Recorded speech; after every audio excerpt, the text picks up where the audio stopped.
សួស្តីបងប្អូនទាំងអស់គ្នាថ្ងៃនេះធ្វើម្ហូបធ្វើបុកស្វាយនេះឲ្យបងប្អូនហូបទៀតហើយបងប្អូន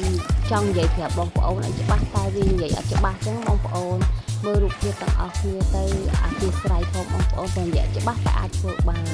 ខ្ញុំក៏ជាអ្នកជំងឺដែរបងប្អូនទាំងអស់គ្នាដូចសាច់ខួរក្បាលដំណាក់កាលទី2តែសំខាន់ជាងអ្វីក្រៅពីការដែលយើងមើលថែខ្លួនឯងផ្ដល់កម្លាំងចិត្តឲ្យខ្លួនឯង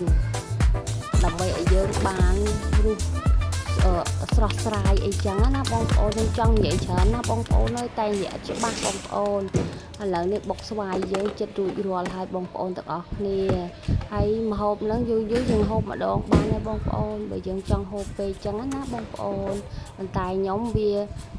ចង់ហូបជូរអីចឹងណាបងប្អូនភាគច្រើនគឺយើងចង់ហូបបន្លែធម្មជាតិទៅណាបងប្អូនណានេះបុកស្វាយយើងចិត្តហើយបងប្អូនស្វាយរបស់យើងនឹងឆ្ងាញ់ណាស់មានបន្លែមានម្ហូបអីគ្រប់មុខទាំងអស់អញ្ចឹងណាបងប្អូនទាំងអស់គ្នាហូបទាំងអស់គ្នាផឹកហូបទាំងអស់គ្នាមើលថែមើលសុខភាពទាំងអស់គ្នាណាបងប្អូនណាហើយជាពិសេសមួយខ្ញុំនៅតែសូមការណិតស្រឡាញ់ជីបងប្អូនទាំងអស់គ្នាជួយសម្ផស្សជួយទិញផលិតផលខ្ញុំផងបងប្អូនឲ្យបានមានលុយមានប្រាក់វិការអី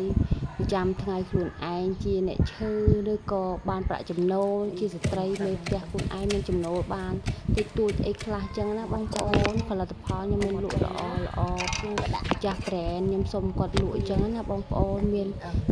ប្រែមានស្ក្រាបមានសាប៊ូកក់សក់អីចឹងណាបងប្អូន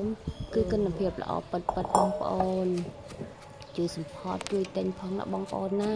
អរគុណច្រើនប្រឹងញញឹមផ្ដល់ខំខ្លួនឯងនេះស្ងាញ់ហើយបងប្អូនចម្លងហើយបងប្អូនទាំងអស់គ្នាស៊ូទាំងអស់គ្នាឡើងណាបងប្អូនណាស៊ូឡើងបងប្អូនទាំងអស់គ្នា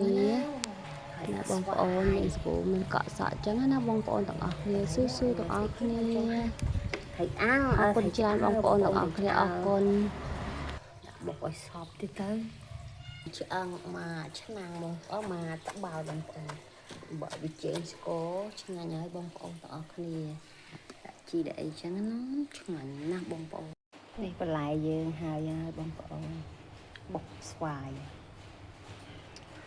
ឆ្ងាញ់ទៀតហើយថ្ងៃទាំងបងប្អូនទាំងអស់គ្នា